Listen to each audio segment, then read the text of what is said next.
ሰበር ዜና ባህር ዳር ከተማን ለመቆጣጠር እጅግ ወሳኝና ትልቅ ወታደራዊ ጠቀሜታ እንዳላት የሚነገርላት ወረታ ከተማ በፋኖ ቁጥጥር ስር ገብታለች። ጀግናው የፋኖ ሰራዊት ከክልሉ ርዕሰ መዲና ባህር ዳር ከተማ በ55 ኪሎ ሜትር ርቀት ላይ የምትገኘውና የፎገራው ፈርጥ ወረታ ከተማ ላይ ዛሬ የካቲት 8 2018 ዓ.ም ከንጋት ጀምሮ ባደረገው ተጋድሎ ከተማዋን በቁጥጥር ስር አስገብቷል።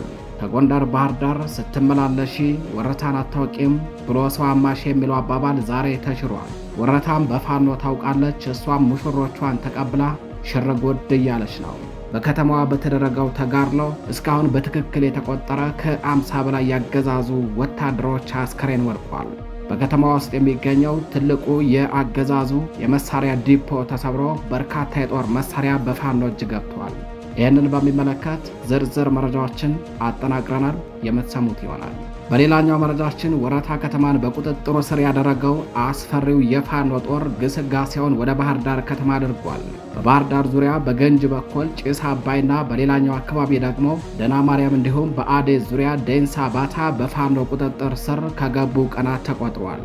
በተመሳሳይ ለባህር ዳር ከተማ ዋሳኝ በሆኑ በጎንደር አካባቢዎች ማለትም ዛሬ በፋኖ ቁጥጥር ስር የገባችው ወረታ ከተማን ጨምሮ በደራ ወረዳ አንበሳሜ ሐሙሴት ዙሪያ በፋኖ ቁጥጥር ስር ከገባ ቀናትን አስቆጥሯል።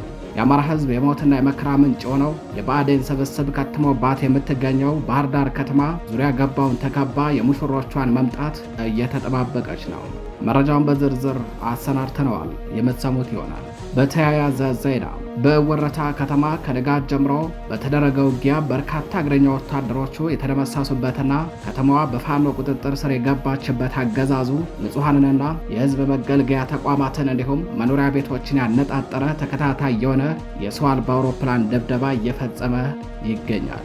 ከፋኖ ጋር የእጅ በእጅ ውጊያ አድርገው ማሸነፍ ያልቻለው አገዛዙ ንጹሐን ላይና የሕዝብ መገልገያ ተቋማት ላይ ያነጣጠረ ጥቃት በመፈጸም የፋኖ ኃይል በንጹሐን ላይ የሚፈጸመውን ጭፍጨፋ ለማስቆም ሲል ከተሞችን ለቆ እንዲወጣ ማስደረግ የሚል እቅድ ነድፎ እየሰራ ነው ብለዋል ጣቢያችን መረብ ሚዲያ ያነጋገራቸው ወታደራዊ ምንጮቻችን። ከዚያም ፋኖ ከተሞችን አወደመ በሚል ድንቁርናና ሆዳደርነት ልዩ መገለጫቸው በሆነ የእውቀት አክፍሎተኛ በመባል በሚጠሩ አክቲቪስቶቹ በኩል የበሬ ወለደ መረጃ ስርጭት ይጀምራል። በወረታና በአካባቢው ዛሬ ከንጋት ጀምሮ ስለተፈጸመው የሰው አልባ አውሮፕላን ድብደባ ዝርዝር መረጃ ይዘናል። የተከበራችሁ የመረብ ሚዲያ ቤተሰቦች እንደምን አረፈዳችሁ፣ እንደምን ዋላችሁ። ከጣቢያችን መረብ ሚዲያም የወረታና አካባቢው ተጋድሎን ጨምሮ ሌሎች የዛሬ የካቲት 8 2018 ዓ.ም ዕለታዊ መረጃዎችን ይዘናል። አብራችሁን ቆዩ።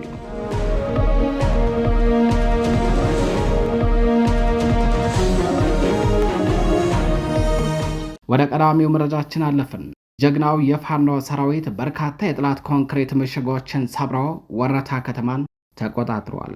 ፋኖ ከክልሉ ርዕሰ መዲና ባህር ዳር ከተማ በ55 ኪሎ ሜትር ርቀት ላይ የምትገኘውና በፎገራው ፈርጥ ወረታ ከተማ ላይ ዛሬ የካቲት 8 2018 ዓ.ም ከንጋት ጀምሮ በ5 ግንባሮች ባደረገው ከባድ ተጋድሎ ከተማዋን በቁጥጥሩ ስር ማስገባቱን የመረብ ሚዲያ የግንባር ዘጋቢዎች ለማረጋገጥ ችለዋል። ከአዲስ አበባ ከተማ በ620 ኪሎ ሜትር ርቀት፣ ከክልሉ ርዕሰ መዲና ባህር ዳር ከተማ በ55 ኪሎ ሜትር ርቀት፣ ከጎንደር ከተማ በ120 ኪሎ ሜትር ርቀት፣ ከደብረ ታቦር ደግሞ በ45 ኪሎ ሜትር ርቀት ላይ የምትገኘው ወረታ ከተማ ከባህር ዳር ጎንደር፣ ከባህር ዳር ደብረ ታቦር እንዲሁም ወሎ ጋሸናና ወልዲያ በሚወስደው የፌዴራል አውራ ጎዳና ላይ ትገኛለች። ከጣና ሐይቅ ምስራቃዊ አቅጣጫን ተከትሎ በ18ኛው ክፍለ ዘመን የተቆረቆረችው ወረታ ከተማ በአጼ ዘርዓ ያዕቆብ ዘመነ መንግስት የተመሰረተው የወረታ ጊዮርጊስ ቤተክርስቲያን እንዲሁም በ1942 ዓ.ም የተመሰረተው የወረታ ኑራምባ መስጂድ ለከተማዋ ትልቅ ግርማ ሞገስ አጎናጽፏታል። ወረታ ከተማ ደረቅ ወደብ ብቻ ሳትሆን ለባህር ዳሩ ጋንግሪን ብልጽግና የጦር ማዘዣ የሎጂስቲክ ዲፖ ሆና ስታገለግል ቆይታለች። ይህችን ቦታ መቆጣጠር አሊያም ኦፕሬሽን ሰርቶ የጥላት ካምፖችን ከጥቅም ውጭ ማድረግ ጠቀሜታው በእጅጉ የጎላ ነው ሲሉ የጦር ልሂቃን ይገልጻሉ። ከአራት ቀናት በፊት ደብረ ታቦር ከተማ በፋኖ ቁጥጥር ስር ስትውል የብልጽግና ካድሬ ወደ ባህር ዳር ለመሸሽ ሲሞክር ወረታ ላይ ታግዶ በከተማዋ ሲርመሰመስ ታይቷል። ደራ ሐሙሲት በፋኖ ቁጥጥር ስር መግባቷን ተከትሎ ከወረታ ወደ ጣና ሐይቅ በመሽሎክ በአዛውንቷ ጣናነሽ ጀልባ ወደ ባህር ዳር የሸሹ ካድሬዎችን በርካቶች ናቸው።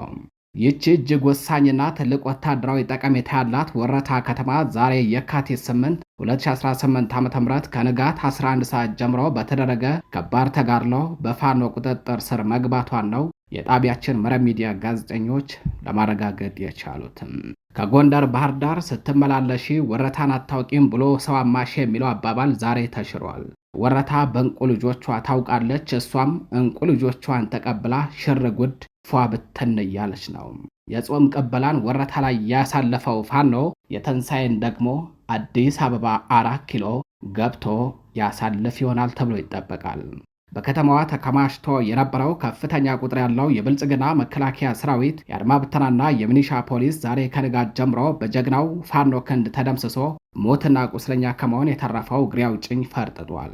እስካሁን ባለው በትክክል ከ50 በላይ የአገዛዙ ወታደሮች አስከሬን ሲቆጠር ቁጥራቸው በውል ያልታወቀ ወታደሮች ደግሞ ቆስለው በሞትና በሕይወት መካከል እንደሚገኙ ተነግረዋል። በከተማዋ የነበረው የአገዛዙ የጥይት ዲፖ ተሰብሮ ብሬንና ስናይፐሮችን ጨምሮ እጅግ በርካታ ቁጥር ያለው የጦር መሳሪያ በፋኖ ቁጥጥር ስር ገብቷል። በተጨማሪም ወታደራዊ ተሽከርካሪዎችን ጨምሮ በርካታ ወታደሮች በፋኖ ተማርከዋል። በከተማው የጠላት ኃይል አይነኬ በሚል ሲተማመንባቸው የነበሩ ምሽጎችን ደረማምሰው በርካታ ወታደሮችን በመደምሰስ ታላቅ ጀብድ የፈጸሙት የዛ የጀግናው የአርበኛው ባንተ እስትንፋስ የሆኑትና በስሙ የሚጠሩት በአማራ ፋኖ ብሔራዊ ንቅናቄ በላይ ዘለቀ ዕዝ የሜጀር ጀነራል ውባንታ ባተኮር ፋኖችና በጎንደር ጠቅላይ ግዛት ዕዝ ስር ተናዳፊ ተርቦች በመባል የሚጠሩት የአጼ ፋሲል ክፍለ ጦር ፋኖች መሆናቸውንም ነው ጣቢያችን መረብ ሚዲያ ለማረጋገጥ የቻለው። በተለይ በከተማዋ የዘረው ባንቶቹ ተጋድሎ ለትውልድ የሚቀመጥ ትውልድ የነከሌ ዘር እያለ የሚፎክርበትን እጅግ አስደማሚ ተጋድሎ አድርገዋል ብለዋል። ይህንን በሚመለከት መረጃውን እየተከታተልን ወደ እናንተ የምናደርስ ይሆናል። በሌላኛው መረጃችን ወረታ ከተማን በቁጥጥሩ ያደረገው ፋኖ ግስጋሴውን ወደ ባህር ዳር ማድረጉ ተሰምቷል።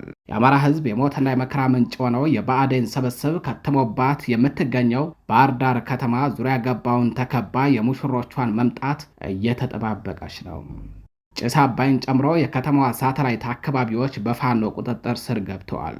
በባህር ዳር ዙሪያ በገንጅ በኩል ጭስ አባይና በሌላኛው አካባቢ ደግሞ ደና ማርያም እንዲሁም በአደ ዙሪያ ደንሳ ባታ በፋኖ ቁጥጥር ስር ከገቡ ቀናት 1 2 3 4 እያሉ ተቆጥረዋል። በተመሳሳይ ለባህር ዳር ከተማ ዋሳኝ በሆነው የጎንደር ቀጠና ዛሬ በፋኖ ቁጥጥር ስር የገባችው ወረታ ከተማን ጨምሮ በደራ አንበሳሜ ሐሙሴት ዙሪያ በፋኖ ቁጥጥር ስር ከገባ ቀናትን ያስቆጠረ ሲሆን በዚህ የጎንደር ቀጠና የብአዴን ወብልጽግና መዋቅር ፈራርሶ አዳዲስ የፋኖ መዋቅሮች ተዘርግተዋል።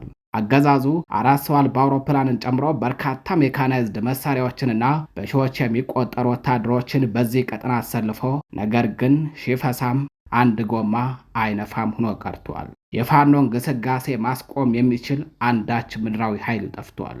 በሌላኛው መረጃችን በወረታና በአካባቢው ከንጋት ጀምሮ በተደረገው ውጊያ በርካታ እግረኛ ወታደሮቹ የተደመሰሱበትና ከተማዋም በፋኖ ቁጥጥር ስር የገባችበት አገዛዙ ንጹሐንንና የሕዝብ መገልገያ ተቋማትን እንዲሁም መኖሪያ ቤቶችን ያነጣጠረ ተከታታይ የሆነ የሰው አልባ አውሮፕላን ድብደባ እየፈጸመ ነው። ከፋኖ ጋር እጅ በእጅ ውጊያ አድርጎ ማሸነፍ ያልቻሉ አገዛዙ የበቀል በትሩን በንጹሐኖች ላይና በሕዝብ መገልገያ ተቋማት ላይ አንስቷል።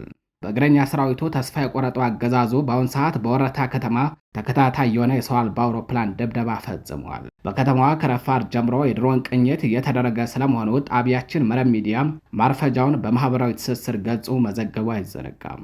አገዛዙ በከተማዋ እየፈጸመ የሚገኘው የድሮን ጥቃት የህዝብ መገልገያ ተቋማትንና ንጹሃኖችን መኖሪያ ቤቶችን ያነጣጠረ ነው።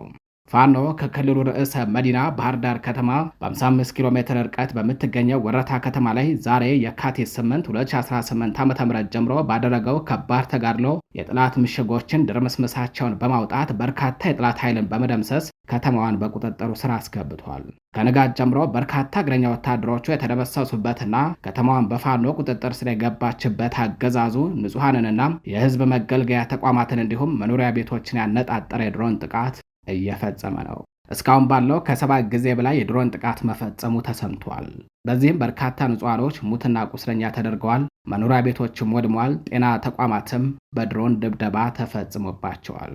ከፋኖ ጋር የእጅ በእጅ ውጊያ አድርገው ማሸነፍ ያልቻለው አገዛዙ ንጹሐን ላይና የህዝብ መገልገያ ተቋማት ላይ ያነጣጠረ ጥቃት በመፈጸም የፋኖ ኃይል በንጹሐን ላይ የሚፈጽመውን ጭፍጨፋ ለማስቆም ሲል ከተሞችን ለቆ እንዲወጣ ማስደረግ የሚል እቅድ ነድፎ እየሰራ ነው ብለዋል መረብ ሚዲያ ከዚህ ቀደም ያነጋግራቸው ወታደራዊ ምንጮችም።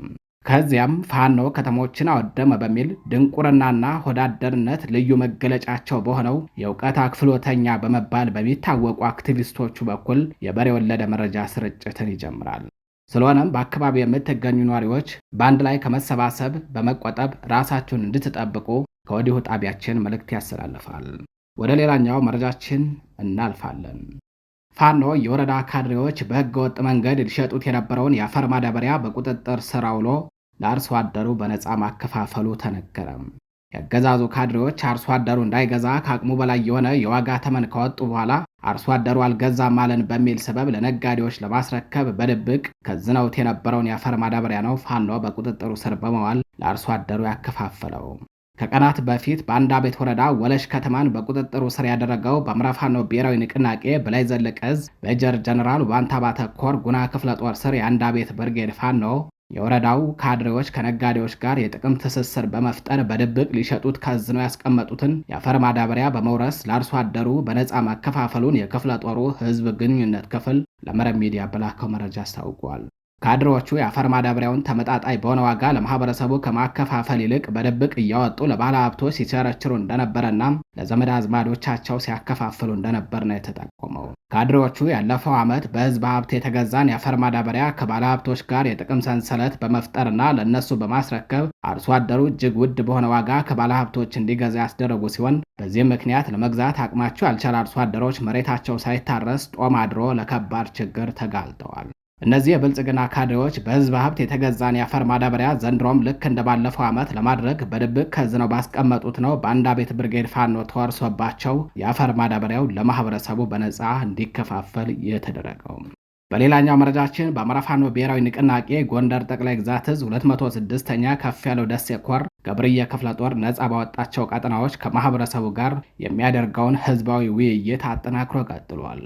ከቀናት በፊት ጋይንት ከተማ ላይ ትልቅ ህዝባዊ ውይይት ያደረገው ክፍለ ጦሩ ዛሬ የካቲት 8 2018 ዓ.ም በሌላኛው አካባቢ ትልቅ ህዝባዊ ውይይት ማድረጉን አስታውቋል። በዚህ ህዝባዊ ውይይት የህልውና ትግሉ ስላለበት አሁናዊ ቁመናና የትግሉን ዓላማ በሚመለከት ህዝባዊ አደረጃጀቶች እንዲሁም ጊዜያዊ አስተዳደሮች የሚመሰረቱበትንና የሚመሩበትን ሁኔታን በሚመለከት ጥልቅ ውይይትና አቅጣጫ ማስቀመጥ ተችሏል። የተከበራችሁ የመረብ ሚዲያ ቤተሰቦች በሌሎች መረጃዎች እስከምንገናኝ ቸር ቆዩ።